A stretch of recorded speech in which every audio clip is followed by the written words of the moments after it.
Bom dia, Paulo Gastal Neto e os nossos amigos da Rádio Universidade. Durante esse final de semana, a União Africana de Nações completou 50 anos. A organização, composta por 54 nações africanas, celebrou a data em Addis Abeba, a sua sede e a capital da Etiópia. E a regra dita que os anfitriões ofereçam o bolo da festa. Nesse caso, entretanto, a história foi bem diferente.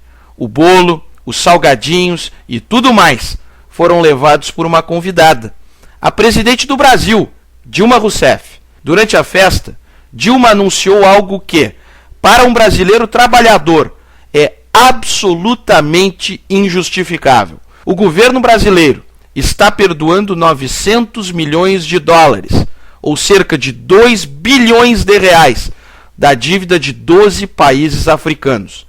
A dívida é resultante, na maioria dos casos, de empréstimos feitos nos anos 70. A medida absurda beneficia os seguintes países: Costa do Marfim, Gabão, República da Guiné, Guiné-Bissau, Mauritânia, República Democrática do Congo, República do Congo, São Tomé e Príncipe, Senegal, Sudão, Tanzânia e Zâmbia. Nosso ouvinte desavisado pode pensar: esses países não teriam como saldar as suas dívidas para com o Brasil. Cabe lembrar, então, que os maiores beneficiados pela ação do governo brasileiro, a República do Congo, que está tendo uma dívida de 352 milhões de dólares perdoada, a Tanzânia, com uma dívida de 237 milhões de dólares, e a Zâmbia, com uma dívida de 113,4 milhões de dólares perdoados, possuem reservas consideráveis de petróleo, gás natural e cobre.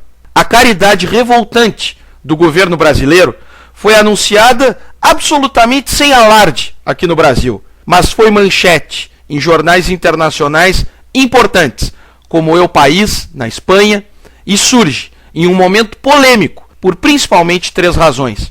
A primeira é porque no dia em que Dilma embarcou para a África com o seu pacote de bondades, o ministro da Fazenda, Guido Mantega, afirmou que o governo não negociará e muito menos perdoará a dívida dos estados brasileiros, os quais recebem muito menos verbas do que o necessário e que são, historicamente, submissos e dependentes do governo federal. A segunda é porque há uma estranha e preocupante coincidência. Em março desse ano, meus amigos, o ex-presidente Lula esteve em viagem à África. Lula ficou por 6 dias no continente e passou por 4 países, incluindo um que já teve metade de sua dívida perdoada por ele, Lula, em 2010, a Nigéria, a custo de mais de 160 milhões de reais para os cofres públicos. A viagem de Lula em março foi integralmente custeada por algumas das maiores empreiteiras do Brasil, com grandes interesses em construção civil na África.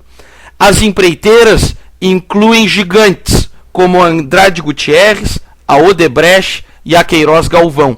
A informação de que a viagem de Lula, com o objetivo declarado de dar 2 palestras, fora paga pelas empreiteiras, foi publicada pelo jornal O Globo e confirmada pelo Instituto Lula, que, no entanto, não informou os valores pagos, sob a alegação de que são dados reservados.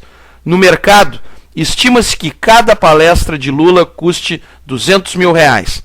Mas se a primeira e a segunda razões são de revoltar o cidadão, a terceira é de fazer alguém decente arrancar os seus cabelos. O perdão da dívida, no valor de quase 2 bilhões de reais, está acontecendo para que o governo brasileiro possa fazer novos empréstimos a esses países africanos. Hoje, a nossa legislação impede que países com dívidas recebam novos empréstimos. Ou seja, tente o senhor, a senhora, entender a lógica do governo petista.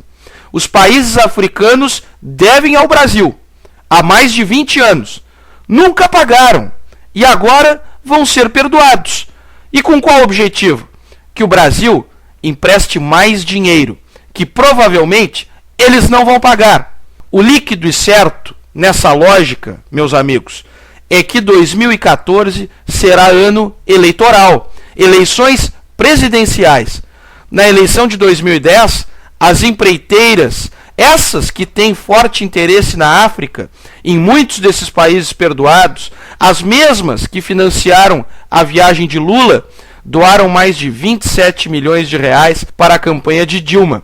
Naquele ano, de acordo com o jornal Estado de São Paulo, a campanha da presidente recebeu 15,7 milhões de reais da Andrade Gutierrez, 9,38 milhões de reais da Queiroz Galvão e 2,4 milhões de reais da Odebrecht.